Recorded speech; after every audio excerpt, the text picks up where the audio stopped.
welcome back. We're at the airport and we're flying out today to Florida, and what we're going to do is we're going to check tires on the airplane. Never done this before. Should be alright, but one of the other issues is we have to try and make the tires smaller than they currently are so that they're not oversized baggage. So we'll see how that goes. We're at Salt Lake International, and people here are super judgmental, so I'm excited to see how this goes, walking through the terminal with tires and orange ratchet straps. But I'm having my wife just stay close. That way, if they don't take them, she can come pick them up. And then we'll go to plan like C or D or E or whatever we're at. So we'll see how it goes.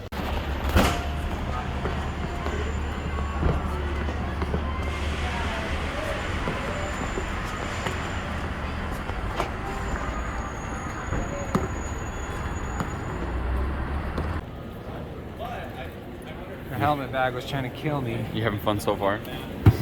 There's no way they're gonna let this. There's no way. I think they're 10 pounds overweight, and I think they're oversized. So is it worth it to pay $30 per tire, or do you think that's not worth it? And just take two.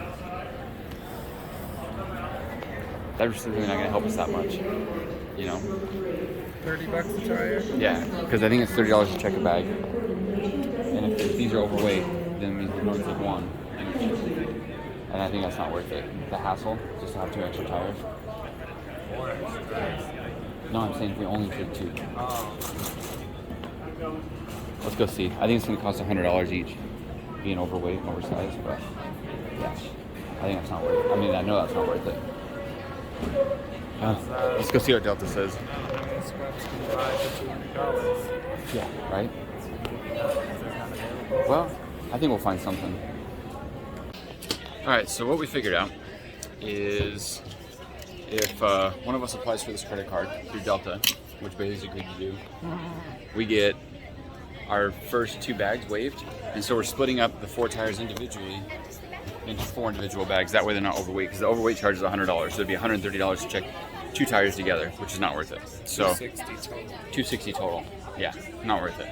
But individually, it would be $30 plus $40 for the second one, but she's going to waive the first $30. So it's really going to be $80 for 4 tires, which isn't bad. Pretty fair. Yeah, $20 each. You can live with that. So that's the outcome. I got the credit card.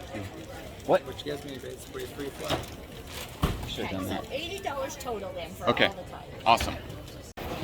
So we got tags on the tires, and then she found bags for us. So each tire is individually bagged.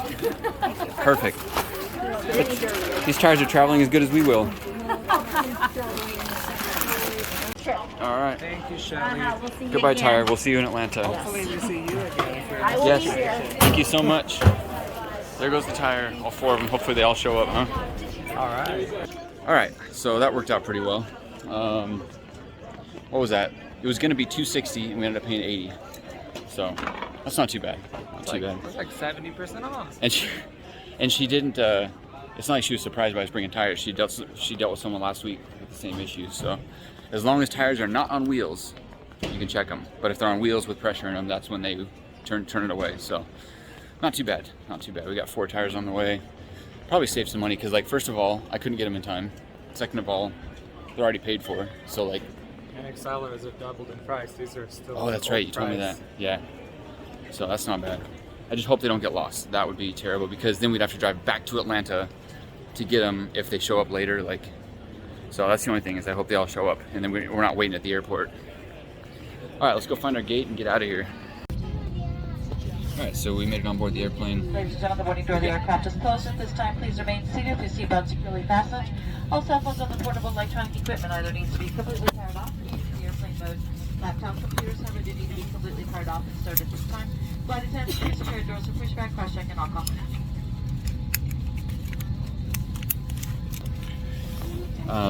We were able to get all the stuff that we brought on the airplane. I was a little bit worried that we'd have a problem with the tires, but that worked out. We brought a helmet, brought radios, and there's room for everything, so that's not too bad. We got like a 3.5-hour flight, and then what?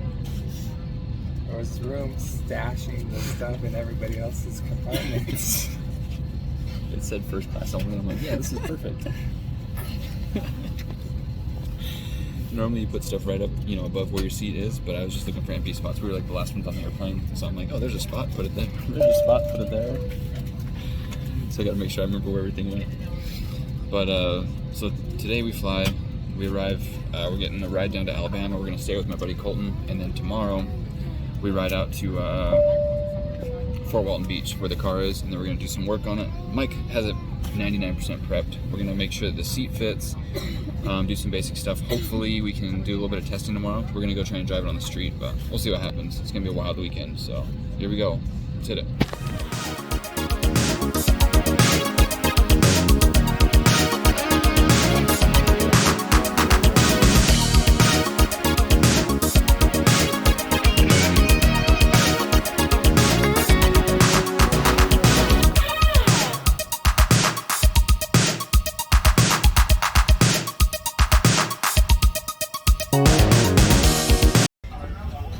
We made it.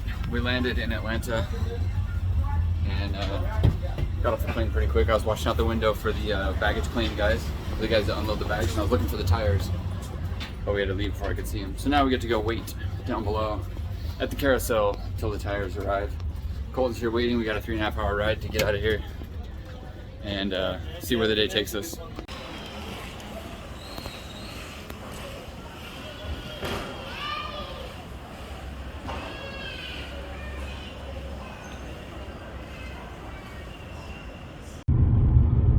Alright guys, before we get too far in this video, I need to have Bailey introduce himself. What's up, guys? I'm Bailey. I'm here helping Brandon out, setting up Mike Midyette's S14. It's got the Wisefab. It's got the double adjustable coilovers. It's got meaty tires. I'm stoked. We're going for the W. Got to grip it up and all that. Brandon, you know, he always drives these really slow, like N8 2J cars. He doesn't know. He runs high tire pressure. He's trying to win this time. We're going for the W. We're going for the win. I want to be on the podium with Mike Midyette's car. I'm super excited to have Bailey along because I think good setup, good car up there, mediocre driving. It should be able to get the win at Klutch Kickers. So I think it's gonna be a fun weekend. But I wanted to let you guys know Bailey's along with us, and I think it's gonna be a good trip. Now back to the video. All right, we found Colton. We got picked up, got all the tires in the back of the truck in their respective bags. That was pretty good. Another overnight delivery right there. And then Bailey went and asked Colton what he drives for a drift car. My Nikes. My Nikes.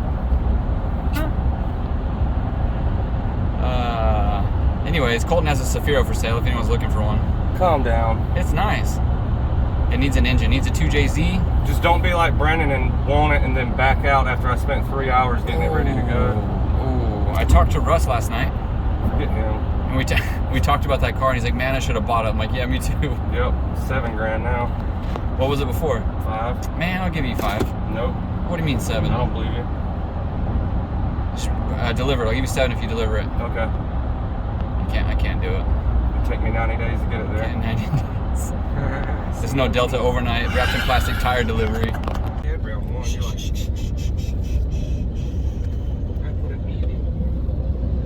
Alright guys, here's what's going on. I got a hold of Farouk. He was actually going to drive this car a couple rounds ago, so he had a bunch of tires shipped out to Mike, and he has not made it out yet. And so there's a bunch of tires at the shop. I don't have tires except for the 4 that we brought with us and the 10 that are at the shop. Still not enough. And so I called Farouk and said, hey, can I use your tires? Or can I buy your tires, right? He had them shipped out and they've just been sitting there. And so it looks like that's an option. They're 305 Federals, so I'm hoping they got enough grip. What I don't want is to be jumping through different types of tires. It's usually a fatal mistake for me, is trying to use this brand and then this brand and different grip levels and all that. So we got to be strategic about what we're going to use when, and so I can get comfortable with the car with different setups. And they're all different sizes too. The accelerators we have are 265s. Then the 4 that we brought with us are 285s. And then the Federals are 305s. So hopefully it doesn't throw the gearing off too much, but it probably will. So we'll see how that goes. At least we got a solution. Good morning. We're back in Alabama. You might think it's the same day because I'm wearing the same shirt, but it's not the same day. I'm just wearing the same shirt. So we're back here at Colton's house. We arrived at from the airport. Got here pretty late last night, just hung out for a minute. Now today's action day. We got our tires, we got our fuel jug we're gonna fill up.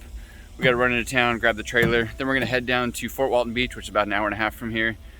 Meet up with Mike Midyette, make sure the car's all good to go, help him do whatever we need to do. Hopefully go test it out, put it on the trailer, and then tomorrow is Thursday, we're gonna head down to Klutch Kickers. So we'll see how the day unfolds. Like I always say, we'll see what happens. Hopefully things go well today. Let's get it. We're back at the spot, filling up the old Thunderbolt barrel with E85 from the pump. This ought to get us through the weekend. I like it, it's only $2.99. We're gonna fill this thing up, fill the car up, do some boosty pulls, and get her going. This should be plenty of fuel, I'm hoping, for the weekend, because that's all we got. Did you bring your drill bit to turn the boost up?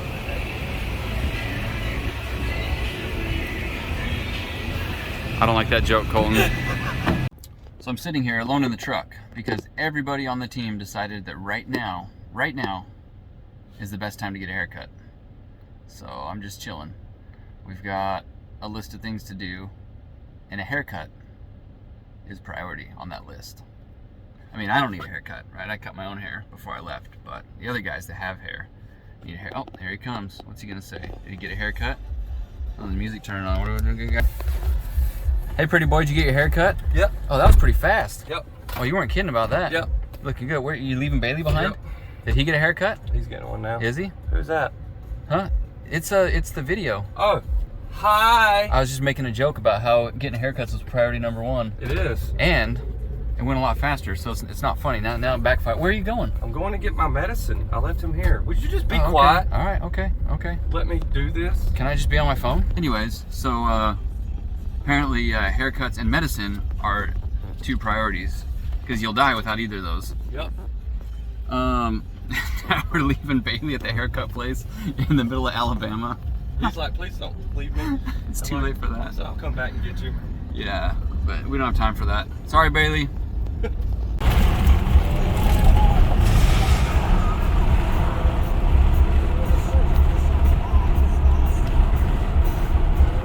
Hey, we were going to Mid Pond this time last year. Is that when my crank really fell off? Yeah. Turn right. Hey. Hey. What happened to that hat you were wearing? Well, see, what happened is the wind took it. Gotta go back and find it. No, it's gone. We're not stopping to get that thing. It's gone with the wind. It's gone. I miss it. That's I what need you my get for umbrella messing hat. around. Well, it's a giant umbrella and you hold your head out the window. What's gonna happen?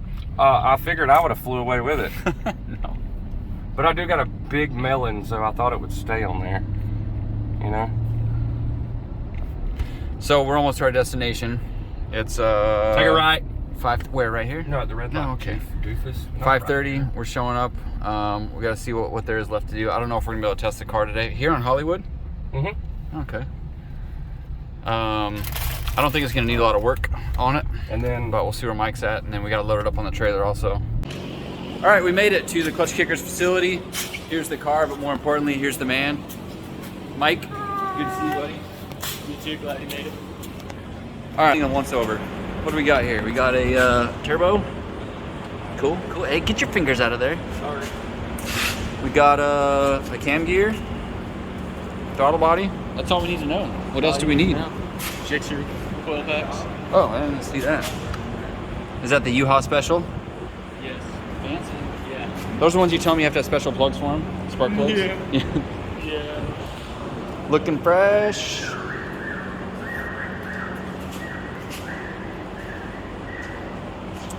Awesome. Look at these things. 305s on a 9.5. 10.5? Dang, they're ballooned on a 10.5. That's a wide tire right there. That's wild. Wild. All right, I gotta jump in that seat and see if that's gonna fit for me. Doesn't really go much further back than that.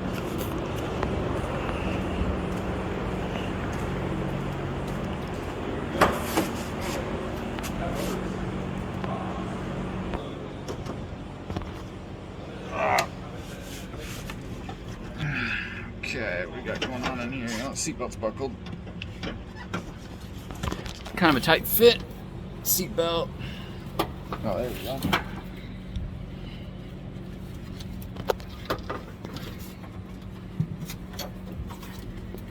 To go back at all, that's probably it, huh? We got one click out of it. Yeah, we still got adjustment on Okay.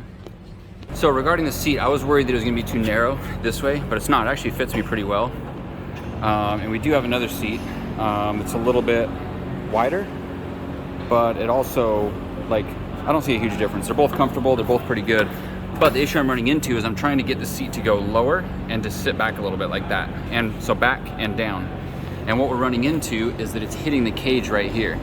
This cage was built for short people, and the way the seat is, it's got like that ridge sticking out right there. So I'm hoping if this Sparkle seat goes straight up, which it does, that maybe we can get the seat to go back maybe like an inch, and that'll help out. So I'm gonna do all the work of swapping this out just to try and gain an inch of backness and an inch of lowness.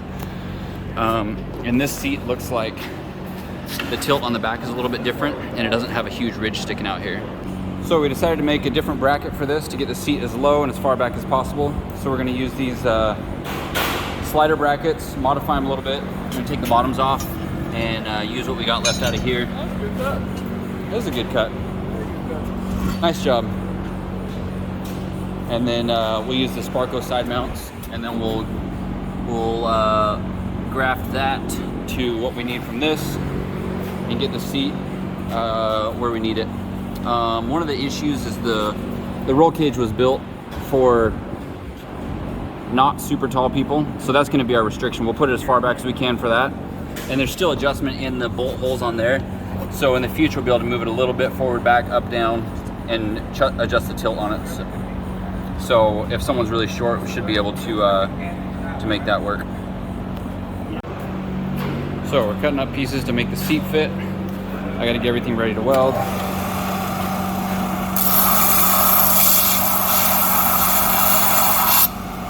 Get a weldable surface on there. We're gonna bolt it in place and then tack weld it as it sits.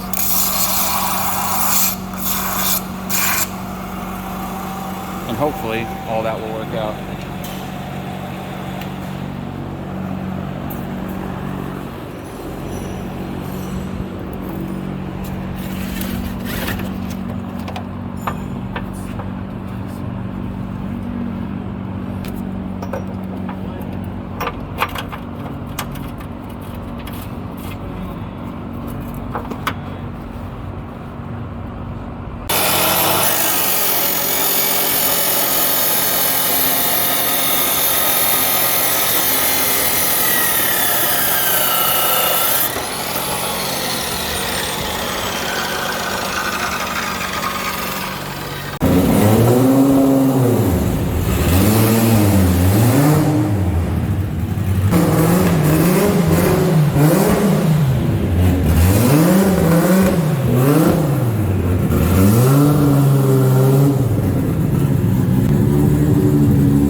So we're getting the rear dialed.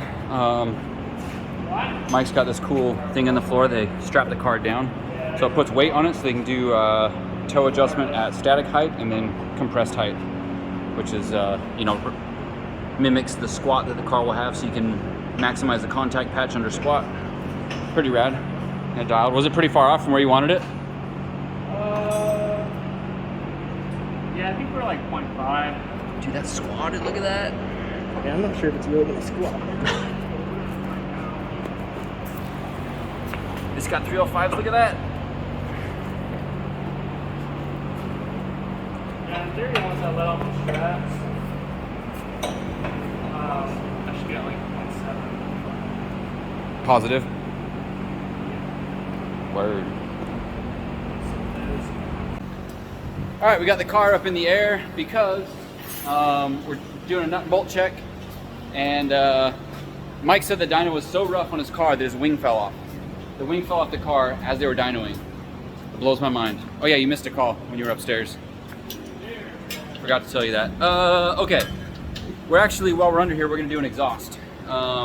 he had a temporary exhaust built that went to right here, so we're gonna extend it, go all the way out the back, basically grafting 2 exhausts together. And there's no bumper cutout for the tip, so we're gonna get everything pretty well lined up and then just try and do our best to align it where it needs to be. But it should sound pretty good, and the exhaust will go out the back bumper, which I love. I don't like the rear axle cut V8 style NASCAR FD like turn down stuff. I don't like it. So all the way out, boom boom, flames, touch the taillight, all that cool stuff. So it's getting late in the day, but everything's coming together pretty well. We'll have this exhaust done in like 10 minutes. 10 minutes. Fast forward now. Why do you do this like this? What are you doing? What the heck? Bro, is this titanium in here? Okay, there we go. I don't know, something about that spot. Oh, you're right. Okay. Bro.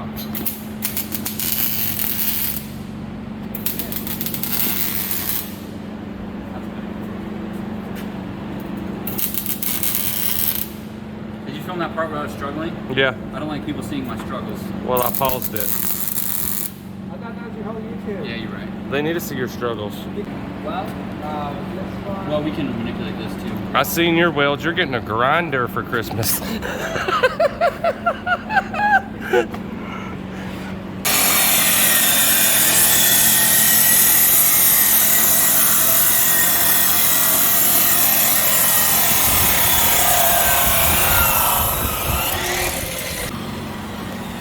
Maybe. Oh, look at that.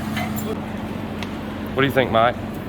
What I think here, guys, we got an oil leak here coming up from the overflow orifice here.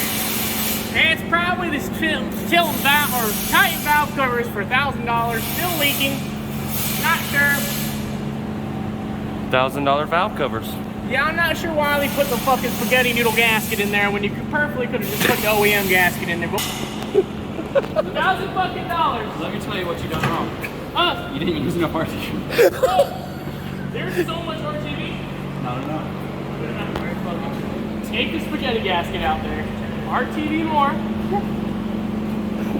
Fuck! You need to go buy some. It was like kind of sexual.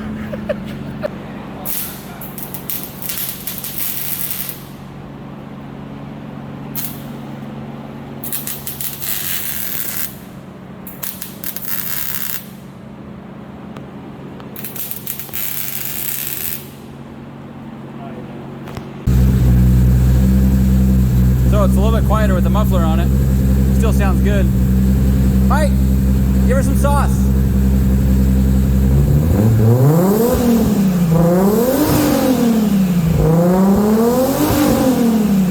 Woo! We bled the brakes a little bit, so that's all good. I took the handbrake out, repositioned it, and then having trouble getting these bolts back in, so I had to make a tap. So hopefully that works. We're gonna get that all bolted back up. It's a really nice Chase Base handbrake, but I feel like we got all the air out of the brakes. Feels really good now. All right, so it appears the tap worked on this one, but I can't get it to start in the first one. I'm gonna have to taper this tap a little bit more.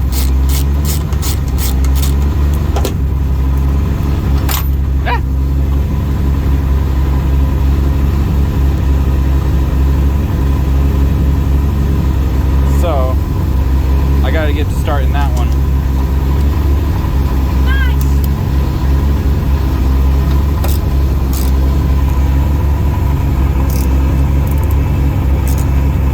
Just bite the threads.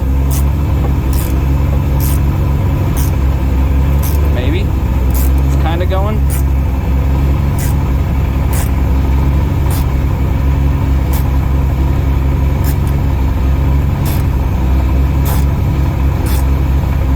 I think it's doing it, yep.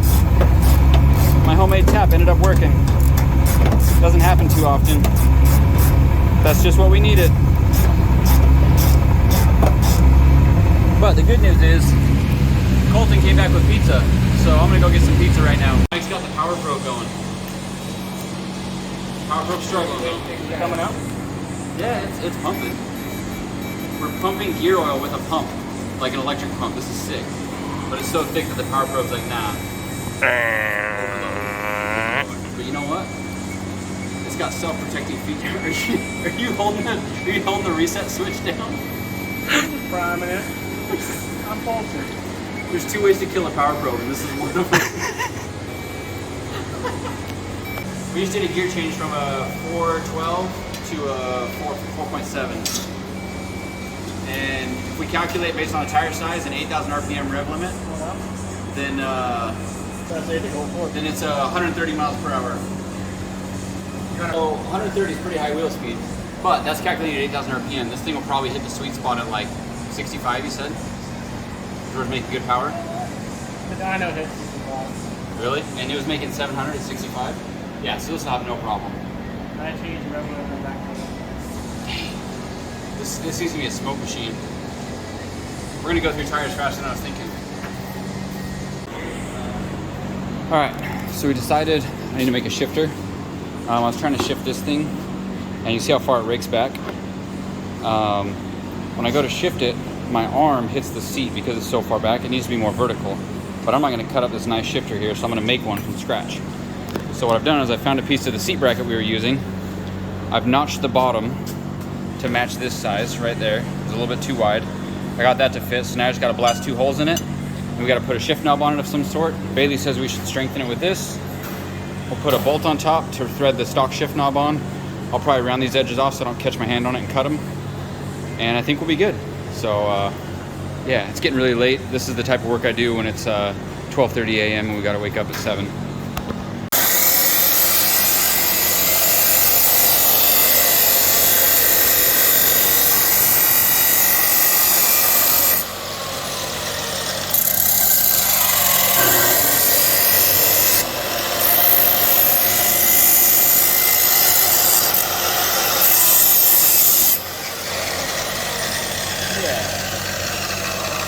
Safe, I guess. Safe enough, right? He's ready for bed. Look at him. You need a drill. Well, you need drill bits. A drill press is not enough to cut holes. Well, you got a pilot bit right there. Well, it gets me 20% of the way there. You're 50% pilot, you know? What's that? That's not gonna help me. Listen, don't hold that with your hand when you drill it, please. Hey, don't hold that with your hand. Well, if you hold it over here, then you're all right. No, the other way. I've seen internet videos. Yeah, you're right. It's the other way. Dude, I've gotten a bad cut before doing it. And you're telling me not to do it? Because I learned. Oh, okay. Fair enough. I got a mill at my shop. You know what that means? It's basically a drill press that moves in 2 other axes. I also don't do this in my mill. You serious about not holding it? Dude, I don't like this, but I'll film it. The key is to let go at the right time. Not even close to center. Look at this dude. Ah! That's gonna be an issue. Flip it over.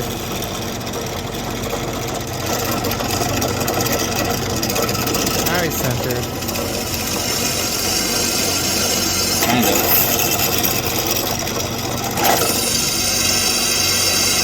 Drill, baby, drill. That's a good drill bit. Make sure not to move it. Force it through.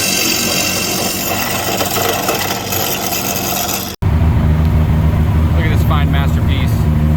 We'll call it the 20-minute shift knob.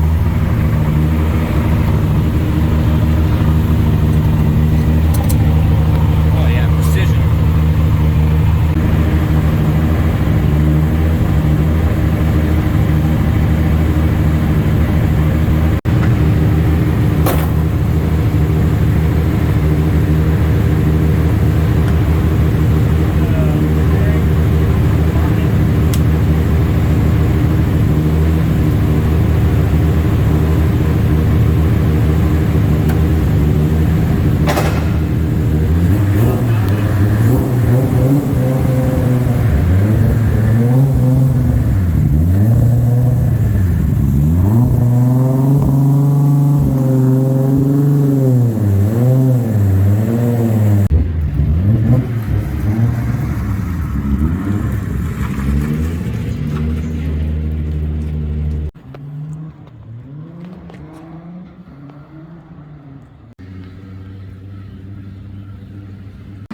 He's trying to burn it.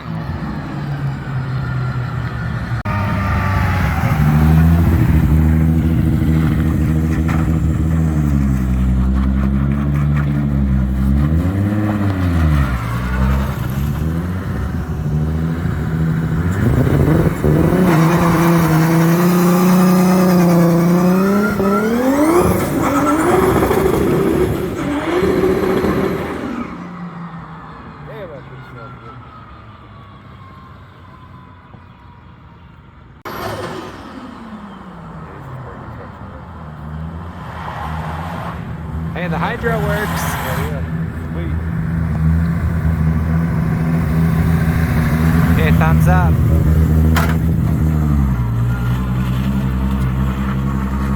Alright, first impressions. Just drove this thing down the road. It happens to be raining right now.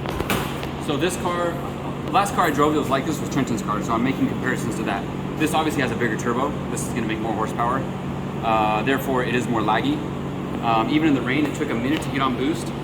So it was spinning off the line, but it wasn't really in boost necessarily. But when it hit boost, this thing gets wild, like absolutely rowdy. It runs from like whatever boost hits to red line within like a split second, and then running through the gears. So that's what I did in Trenton's car when it came up on boost. Basically rode through the gears, kind of like maintaining a little bit of spin and wheel speed. So when you go to initiate, which is what I like about high horsepower, when you go to initiate, you've already got your wheels spinning, so you're not breaking traction with the handbrake. I think it makes for a better looking drift, like going in full grip and then ripping the handbrake. And your car's like, the judge is like, oh, you suck, you know. But if you do this smooth, like on throttle spin, kind of just initiate, especially into a bank track, which this is going to be, I think it's going to work out really well. I just got to learn when there's grip in the car and when the tires are warmed up and when it's dry, make sure that I can get off the line to where it gets boost and I don't get run away from. But the car feels wild. As far as like steering, everything else feels really good. Obviously it's wet, we just did a pull on the street, but like first impressions, really good. Sounds nasty. Does it really? Yeah, it sounds good. With that custom made exhaust. It's really not that loud, but yeah. You can probably hear the gears over the over the engine, huh? Well, it's hard to tell until we get there. Yeah. We're even hitting. Not resting around the red line. You did, but For like a split second. Do you have the other gears? Bring them? yeah. Okay. So yeah, I'm excited. I think there's gonna be a little bit of a learning curve, obviously, but as far as like steering, suspension, everything, it's gonna be just any old ass chassis. 21 pounds? True. There's also hardly any load on the motor. Get some grip and load that buddy up. Yeah, crazy. So one of my only concerns driving wise with this car is gonna be the pedal placement. If you look, the gas pedal and the brake are really close to each other. I think Yuha designed it to drive with the racing shoes and thin feet, and I got these big American feet. And so you'll see that if I'm trying to left foot brake, I'm almost stepping on my own toes here. And like if I go this way, then my foot gets stuck under the clutch, and it's kind of like not a lot of real estate in between the pedals. And there's not much adjustment in the pedals to make a difference. So without redesigning the entire thing, this is kind of, it is what it is. So what we're gonna do to overcome that is I'm either gonna have to drive with no shoes or find some really, really small shoes to make this work. Other than that, everything feels really comfortable in here. The shifter placement, the handbrake placement, like everything's really good. So I don't think there's gonna be, I don't think there's gonna be any issues that way. The seat is about as good as it can get. It can't go back any further because of the roll cage. But you know, obviously driver comfort is really important for being confident in you know, high level driving. And having the pedals like this is not super comfortable. But like I said, it is what it is. There's not a whole lot we can do about it. Car feels really fast, feels really good. Yeah, the seat's actually really comfortable. And since we got the shifter in the right place, like it's really good. For being a tall guy with long arms and long legs, it makes it really difficult to jump in someone else's car and obviously have everything fit you perfectly. So considering the circumstances, we are pretty well off. Like I said, the only big thing that might actually affect me is the ability to use the pedals correctly. So hopefully I can figure out some shoe situation. Colton says he has some small shoes I can use, or maybe I'll drive barefoot and hope that nobody finds out. All right guys, the work is done for tonight.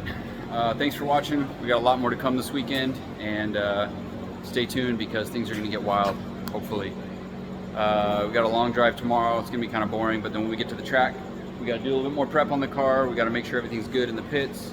And then I got to get testing to make sure everything that I'm worried about with this car, I can get figured out, get familiar with the car and turn some laps, and hopefully everything just works out really well. So we'll see you then. Thanks for watching, guys. Don't forget to like, subscribe, and as always, thanks for following along. You guys are awesome. Leave me some comments below about what you think about this whole situation, and I'll see you in the next one. Bye.